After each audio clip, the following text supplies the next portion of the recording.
ക്ഷേത്രങ്ങളുടെ കാലാകാലങ്ങളിലുള്ള, അതായത് നമ്മുടെ അറ്റകുറ്റപ്പണി എന്ന് പറയും വീടുകളിൽ, ക്ഷേത്രത്തെ സംബന്ധിച്ചോളം നവീകരണം എന്നാണ് അതിൻ്റെ വാക്ക്.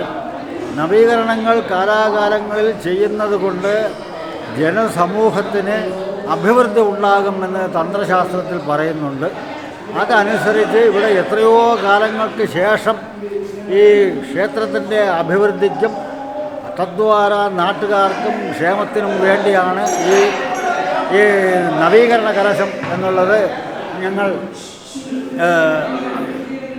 ആർഗനൈസ് ചെയ്ത് ഓരോന്നായിട്ട് നടപ്പിൽ വരുത്തിയത്.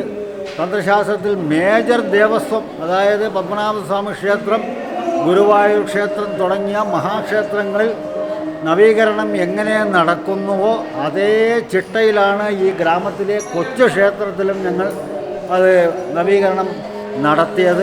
അത് 7 ദിവസത്തെ പരിപാടികളായിരുന്നു. എല്ലാ ജനങ്ങളുടെയും സഹായ സഹകരണത്തിലാണ് ഇത് നടത്തിയത്.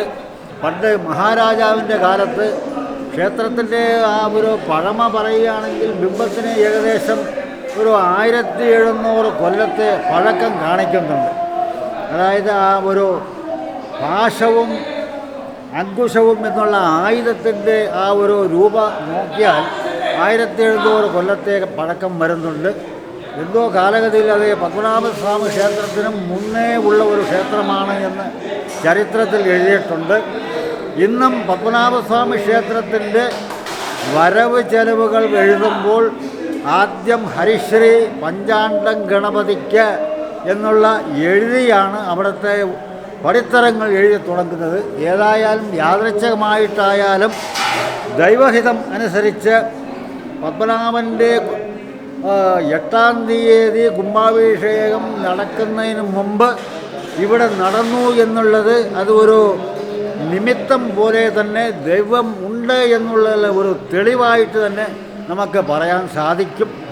ഈ കാര്യങ്ങളെല്ലാം ഭംഗിയായിട്ട് നടന്ന് ജനക്ഷേമത്തിന് അത് ഒരു കാരണബോധമാകട്ടെ എന്ന് ആ മഹാഗണപതിയോട് പ്രാർത്ഥിച്ചും കൊള്ളുന്നു. നമസ്കാരം.